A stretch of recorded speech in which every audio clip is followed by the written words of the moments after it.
안녕하십니까. 현대투자연구소 송조입니다. 드디어 2020년도 장세가 마감되었습니다. 개인적으로도 그렇고 투자자 대부분이 이제 감당하기 힘들었던 그런 한 해가 아니었나 생각이 되는데요. 자, 하지만 우리가 주식 투자를 포기하지 않는다면 냉정하게 또 내년도 장세를 준비해야 되지 않을까 생각이 됩니다. 자, 많이 부족한 거 누구보다 잘 알고 있습니다. 하지만 이제 여러분들 성 투자에 도움이 될 수 있도록 배전의 노력을 다해서 좋은 모습으로 또 내년도에 찾아뵙도록 하겠습니다. 자, 오늘 이제 마지막 방송으로 하이브를 또 뺄 수 없을 것 같아요. 그래서 하이브 목표가 분석이라는 주제로 진행해 보도록 하겠습니다. 아무래도 이제 그 언제 즈음에서 파는 것이 적당한가 가장 이제 궁금하실 것 같고요. 자, 아울러서 이제 주가의 선행성, 내년도 경기를 상당히 안 좋게 보는데 주가의 선행성을 감안한다면 우리가 또 쉽게 또 물러설 그런 지점은 아니고 오히려 좀 매수 관점으로 접근하는 것도 좋은 방법이 아닐까 생각됩니다. 일반적으로 이제 그 주가가 경기 바닥 대비해서 일반적으로 이제 한 6개월에서 한 9개월 정도 선행하는 그런 요소를 갖고 있거든요.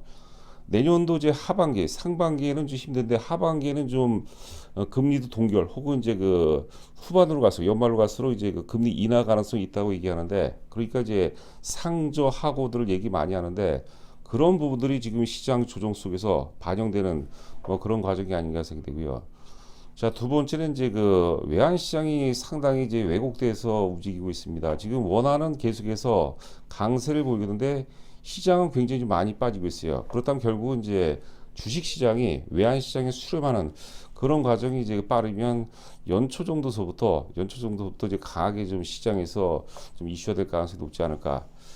자, 그런 생각을 해보면서 본격적으로 진행해 보도록 하겠습니다. 지금 보시면 예전에도 여러 차례 제가 말씀드린 부분이 있습니다. 주가와 경기와의 상관관계죠. 지금 이제 빨간색이 주가고 이제 파란색이 이제 경기입니다. 보면은 이제 경기 바닥 일반적으로 6개월 정도, 6개월에서 9개월 정도 전에 이미 주가가 바닥을 찍고 상승 전환이 돼요. 상승해서 오르기 시작하는데 경기는 계속해서 안 좋죠. 물론 이제 그 산업 사이클이 워낙 빨라지면서 사실 기간도 좀 축소되는 그런 분위기가 아닌가 생각되는데, 과거에는 이제 6개월에서 1년 정도까지도 먼저 선행한다고 그러는데 12개월에서 제가 9개월로 좀 축소를 해봤습니다. 정확한 어떤 그 답은 존재하지 않아요. 일반적으로 한 6개월 정도 경기 바닥 전에 6개월 전에 주가가 바닥을 찍고 이제 올라간다 보시면 될 것 같아요. 그러니까 그 상반기에 좀 안 좋다 하더라도, 경기 상황이 안 좋다 하더라도 주가는 먼저 반영되고 상승 전환되죠. 그렇기 때문에 이제 그 개인 투자가들이 따라잡기가 쉽지가 않은 거죠. 자, 그리고 이제 그 경기 상투 3개월에서 6개월 전에 먼저 주가 상투가 먼저 옵니다. 주가가 먼저 상투를 찍고 이제 그 하락하기 시작하죠. 그런데 주가가 하락하는데도 경기는 계속해서 좋아져요. 그러니까 주식을 이제 팔 수가 없는 거죠. 일반적으로 이제 그 보통 이제 주가 상투에서는 세력들이 일시에 물량을 대거 처분하기 때문에 경기 고점 대비 일찍 주가 상투가 일찍 오는 경우가 상당히 많습니다. 그래서 이 경기 바닥에서는 불황, 악재 속에서 상승 전환돼서 호재와 확신, 호황 속에서 하락 전환된다. 이게 이제 기본적으로 주가와 경기와의 일반적인 어떤 그 상관관계다, 이렇게 보시면 될 것 같습니다. 자, 다시 한번 이제 강조해 드리면 대부분 투자자들이 모든 전문가들도 그런 식으로 이제 분석을 하는 것 같아요. 상저하고 내년 상반기에는 좀 안 좋고 하반기가 되면서 경기도 좋아지고 금리도 이제 동결해서 이제 그 인하 가능성이 있다라고 주장을 많이 하는 것 같은데, 주가의 선행성을 감안한다면 오히려 지금쯤에서 최악의 구간을 통과하고 있지 않나. 자, 그런 생각이 듭니다. 자, 보시는 화면은 이제 그 위에 차트가 이제 그 코스피 일봉 차트입니다. 올해 1월서부터 현재까지 차트가 되겠고요. 1년 차트가 되겠네요. 아래는 이제 원달러 환율입니다. 원달러 환율도 이제 그 올해 1월서부터 이제 현재까지 차트인데, 일반적으로 이제 주가가 1월달 고점 3,000포인트 고점서부터 조정받기 시작할 때 환율이 인상을 하죠. 원화가 이제 전화됩니다. 제가 이제 여러 차례 반복해서 말씀드리지만 기본적으로 주가는 이제 워낙 강세 속에서 오르고 워낙 약세 속에서 빠지는 거죠. 환율 인하 속에서 오르고 환율 인상 속에서 이제 하락하는 겁니다. 자, 그런데 이제 5월달 그런데 지금 이제 표시된 지역이 있죠. 표시된 지역을 보시게 되면은 지금 이제 그 11월 달 중이죠. 11월 달 중 보면은 원화는 계속해서 강세인데 아래가 이제 환율이죠. 원화는 계속해서 강세를 보이면서 신고가를 갱신했다고 하는 거죠. 원화가 강세다 보니까 이 달러 대비 원 달러 환율입니다. 근데 주가는 계속해서 조정을 받고 있어요. 이게 좀 왜곡된 거죠. 자, 그래서 이제 살펴보니까 지금 환율 수준이죠. 그 달러당 이제 1260 한 67원, 8원 정도 수준이 그 올해 그 지난 그 5월 달 주가 수준하고 거의 유사한 지역까지 지금 환율은 절상을 보였습니다. 원화가 가치를 찾아가는데 그 당시 이제 5월 달에 이제 주가 지수, 코스피 지수를 보니까 대략 2,600포인트예요. 2,600에서 2,700포인트 사이거든요. 그러니까 우리가 자금 시장 메커니즘에서 가장 상위 구조가 이제 그 외환 시장이랬죠. 환율이 가장 중요하죠. 외환 시장, 채권 시장, 주식 시장, 원자재, 부동산 이 순이라고 그랬어요. 그러니까 그 원화가 환율이 약세를 보여서 환율이 인상이 되면서 코스피 지수하고 맞출지 혹은 환율은 현재 수준을 유지하면서 코스피 시장이 강세를 보이면서 외환시장과 주식시장이 맞춰질지 후자일 가능성이 높다는 거죠. 즉 환율이 지금 현 수준을 유지하면은 주식시장이 어떤 계기가 되면 2,600포인트 부근까지 물론 이게 이제 우리가 자연과학이 아니기 때문에 정확하지는 않지만 일단 지금 원달러 환율과 주가의 상관관계를 감안한다면 주식시장이 상당 부분 이제 그 랠리가 진행되면서 외환시장과 찾아가면서 이제 지금 우리가 말씀드린 수치대로라면 2,600포인트대까지 상승할 가능성이 상당히 높다 이렇게 보시면 될 것 같아요. 지금 외환시장은 굉장히 안정이 되어 있는데 주식시장이 안 좋아요. 그 이유 중에 하나가 뭐 여러 가지 논리가 있겠지만 그 가장 그래도 그나마 이제 근거 있는 게 뭐냐면 우리 시장이 지금 이제 유럽의 그 주요 증시도 있죠. 여러분들 그 독일이라든가 뭐 영국, 프랑스 시장을 잘 보세요. 별로 그렇게 안 빠졌어요. 그리고 니케이 일본 시장도 마찬가지입니다.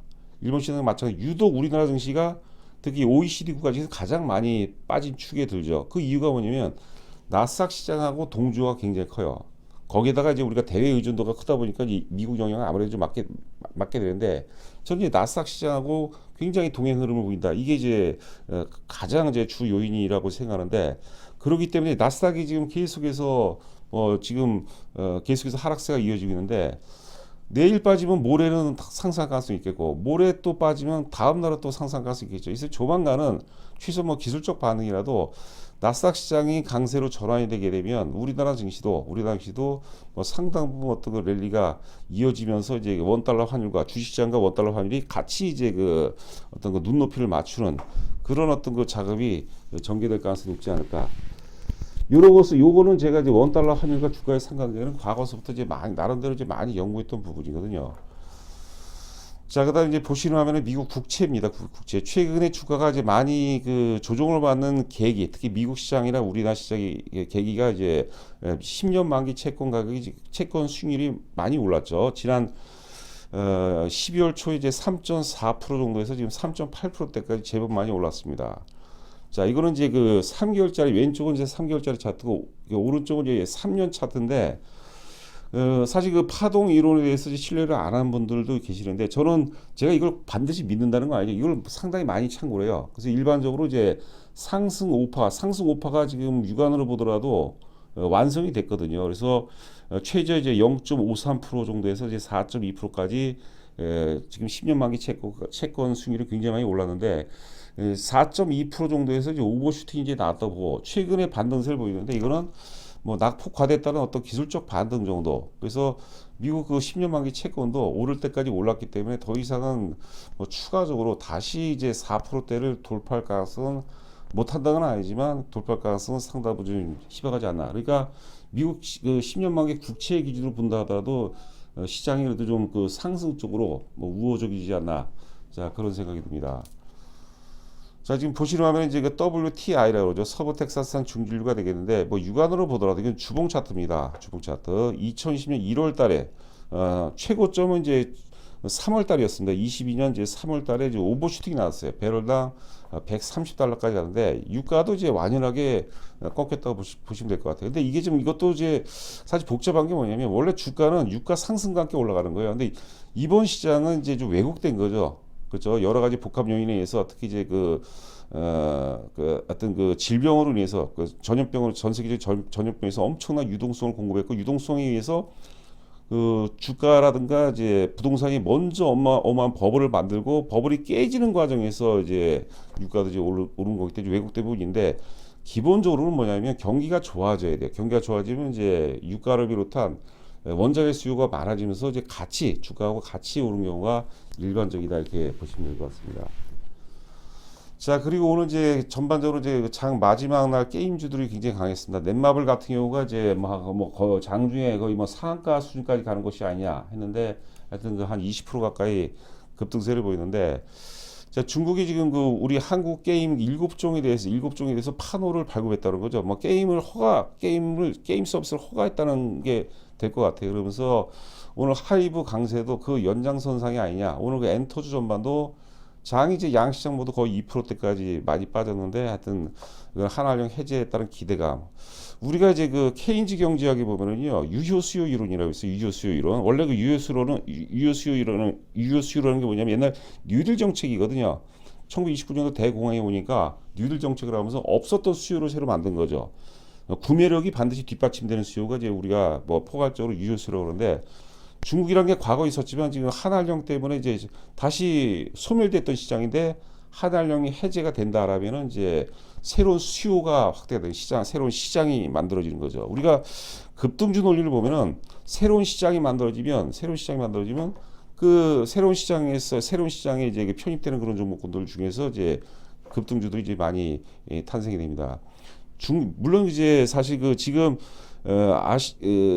뭐 북미라든가 유럽 시장도 굉장히 커지고 있는데, 중국 시장은 여러분들 뭐 말도 못하죠. 우리 이제 과거에 우리 그 아티스트들이 그 K-팝뿐만이 아니라 뭐 드라마도 그렇고 했던 K 콘텐츠가 중국 시장에 진입했을 때 어마어마한 부가가치를 만들었다는 점을 감안한다면, 이게 이제 한알령 해제가 이제 기조적으로 이어진다면 이런 것들도 상당한 모멘텀이 될 가능성이 높지 않을까 생각됩니다. 게임 7종 중에서 이제 그 넷마블이 3종이 포함이 됐다고 하는 얘기죠. 자, 이 보시는 화면에 이제 4개 회사입니다.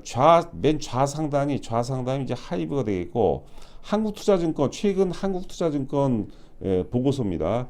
그다음에 우상단이 이제 JIP가 되겠고, 좌하단이 SM, 우하단이 이제 YG 엔터테인먼트입니다. 자, 보시게 되면은 이제 올해 기준으로 영업이익 보면 지금 올해 예상 영업이익이 2,480억을 얘기하는데, 지금 JYP 같은 경우가 올해 그 1,000억을 넘는다는 얘기를 하죠. JYP가 작년도 영업이 580억에서 거의 뭐 콘톤 점프했어요. 그 주가가 굉장히 많이 오르고 그만큼 인기가 있기 때문에 이제 PBR이 이제 7.2배까지 되죠.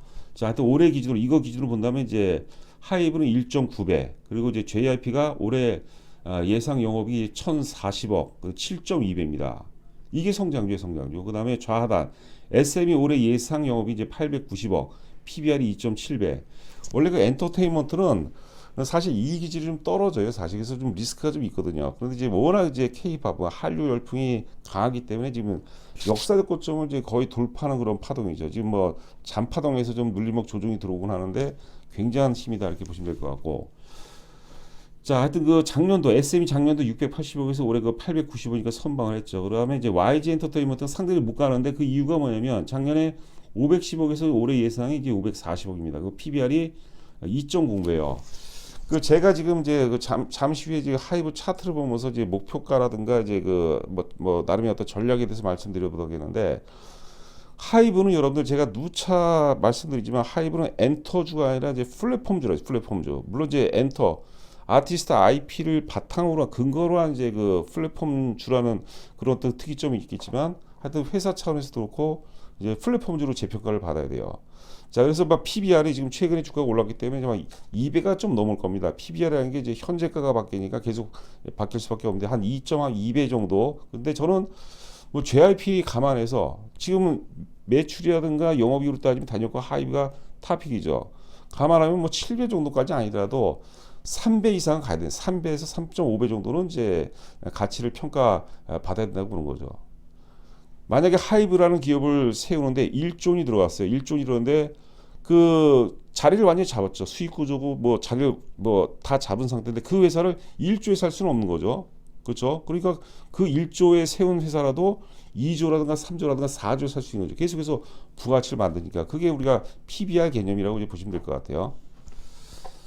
이 얘기가 좀 길어지는데, 자, 하이브 지금 일봉 차트입니다. 일봉 차트. 지난 그 5월달이 왜 중요하냐면 이제 BTS 단체 활동을 원래는 이제 그 잠정적 중단이죠. 완전 중단이야. 잠정적 중단한 얘기와 함께 주가가 이제 폭락했습니다. 당시 뭐 대략 한 21만 원, 22만 원대에서 이제 주가가 뭐 하락한 거로 따지면 사실 3일 정도 빠졌는데 굉장히 많이 빠졌어요. 그러면서 이제 군대 불확성이 계속해서 가속화가 됐죠. 자, 그런데 이제 그 마티형 그 진이 지지난주에 입대를 하면서 이제 군대 불확성이 해소가 되고, 제가 이제 여러 차례 말씀드렸지만 하이브 주가는 군대 불확성 해소로 일단 20만 원 가야 돼요. 군대를 가느냐 안 가느냐, 이 불확성이 해소가 안 될 때죠. 그럴 때 그러다가 이제 단초 활동을 중단한다 그러니까 그거로 많이 빠졌는데요. 불확성이 해소가 되면 더 많은 에너지가 또 발생이 될 수도 있다는 거죠. 야, 군대 어차피 뭐 갈 수도 있었는데 가버렸단 말이에요. 그러면 악재로 받아들이지만 시세라는 것은 호재보다는 더 악재에 더 강렬하게 반응하는 경우가 굉장히 많습니다. 자, 그래서 일단 그 군대 불확성까지만으로는 이제 20만 원까지는 충분히 간다라고 이제 여러 차례 말씀드렸고, 그리고 앞서 이제 그 PBR 개념을 말씀드렸는데, PBR 개념으로 이제 그 최소한 3.0배에서 3.5배까지는 가야 된다. 펀더멘탈 재평가 과정이고, 거기에 이제 위버스, 뭐 게임은 지금 서서히 성과가 나오기 시작했습니다. 위버스도 이제 윤곽이 완전히 드러났어요. 여기서 이제 그 우리가 의미 있는 데이터 매출이 나온다라면 이런 것들도 우리가 재평가돼야 되고, NFT는 아직까지 뭐 좀 최근에 이제 그 가상화폐 관련된 이슈가 상당 부 시장에서 소멸이 되면서 지금 아직까지 뭐 이슈가 되고 있지는 않지만, 여하튼간에 위버스라든가 게임, NFT 성장성도 이제 감안해야 될 것이고, 이제는 올해를 넘어서 내년부터는 2023년서부터는 이제 본격적으로 어떤 그 플랫폼 기업으로서 또 특정 아티스트 비중을 벗어나서, BTS가 되어 있죠. 벗어나서 이제 플랫폼 기업으로 도약할 수 있는 뭐 원전이 될 수 있지 않을까. 자, 그다음에 이제 네 번째는 이제 하향 해제가 된다라면 이제 그 강력한 모멘텀이 될 것이고, 그리고 또 이제 역시 그 앞서도 말씀드렸지만 나스닥이 이제 워낙 많이 빠졌어요. 뭐 고리 깊으면 또 산이 높은 법인데, 나스닥이 이제 상승 전환되면 그나마 좀 고무적인 게 지금 테슬라가 나스닥 하락을 거의 주도한다고 해도 과언이 아닐 정도인데, 테슬라 주가가 이제 반등에 성공하면서 좀 가능성을 좀 열어놓을 수 있지 않나. 자, 그런 생각을 해봅니다. 그리고 지금 이제 차트를 보시게 되면 10월 달서부터 주가가 상승, 오르다 빠지다, 오르고 빠지고, 오르고 빠지고, 그런데 이런 모양이 가장 좋습니다. 조금 제가 좀 뭐 과장이라 할까요? 제가 우리 그 프로들이 가장 좋아하는 구간이 이런 구간이요. 주가가 3, 4일 오르고 이제 한 2, 3일 빠지고, 3, 4일 오르고 하루 이틀 빠지고, 3, 4일 오르고 2, 3일 빠지고, 이런 식으로 저점을 높이고 거래가 안 터져요. 이런 모습이 가장 좋거든요. 이렇게 오르는 구간, 그러니까 10월 한 중순서부터 오르기 시작했죠. 10월 중순서부터 올랐는데 거래가 안 터져요. 이거 뭐냐면 물량을 계속해서 소화하면서 하는 거죠. 오늘 양시장 여러분들 2%대, 거의 장중에 2%대까지 빠지는데 주가가 안 빠지죠. 그만큼 매도세 상당 부분이 소멸했다. 이렇게 우리가 좀 해석해 볼 필요가 있지 않나. 그리고 어느 순간인가 이제 저점의 기울기가 체증하는 구간이 있을 거예요. 그래 팔면 안 되죠. 조정이 들어오더라도 팔면 안 됩니다. 한번 고점에 팔았다 저점에 되산다, 이게 만만한 게 아닙니다, 여러분들. 그러니까 오르다가 최소한 거래량이 100만 주가 넘어간다.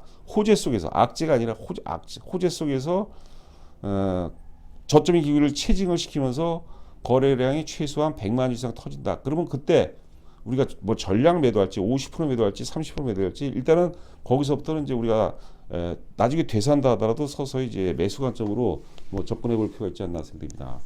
자, 지금 저희 그 특별 프로모션이 이제 현실적으로 오늘 마감이네요. 오늘. 근데 하여튼 그 송금 하시면은 내일까지라고 원래 약속을 드렸기 때문에 송금을 하시고 입금자 조남하고 그다음에 그 보유 종목 그리고 수량을 보내주시면은 제가 이제 1월 2일 날 시장이 오픈이 되죠. 1월 2일 날 뭐 일찍 나와서 분석하고 제가 차분하게 설명을 드리고, 또 내년도는 저희가 개별주들을 이제 많이 기대하고 있습니다. 하여튼 그 개별주들이 지금 많이 무차별적으로 많이 빠지고 있는데, 사실 좀 물린다고 생각해요. 정확히 바닥에 살 수 있는 법은 없어요. 그러니까 좀 물린다면서 물량을 모아 나간다면 충분히 그 한 해 2020년 한 해 손실대본을 만회하시는 좋은 기회가 될 수 있지 않을까 생각합니다. 무조건 사는 게 아니에요, 여러분들. 종목을 잘 봐야 되겠죠. 자, 하여튼 그 여러분들 한 해 동안 고생 많으셨고, 하여튼 그 제가 많이 부족합니다. 그 제가 예전에 2020년, 21년은 사실 뭐 하여튼 그 격려도 많이 받고 극찬까지도 제가 많이 받았는데, 2022년 올해 2020년 같은 경우는 웬만한 사람들 뭐 평생 먹을 만한 욕을 다 들었던 것 같아요. 하여튼간에 2024년은 좀 충분히 만회할 수 있도록 제가 열심히 노력할 테니까 여러분들 그 항상 격려해 주시기 바랍니다. 자, 여러분들 이제 한 해 동안 고생 많으셨습니다. 감사합니다.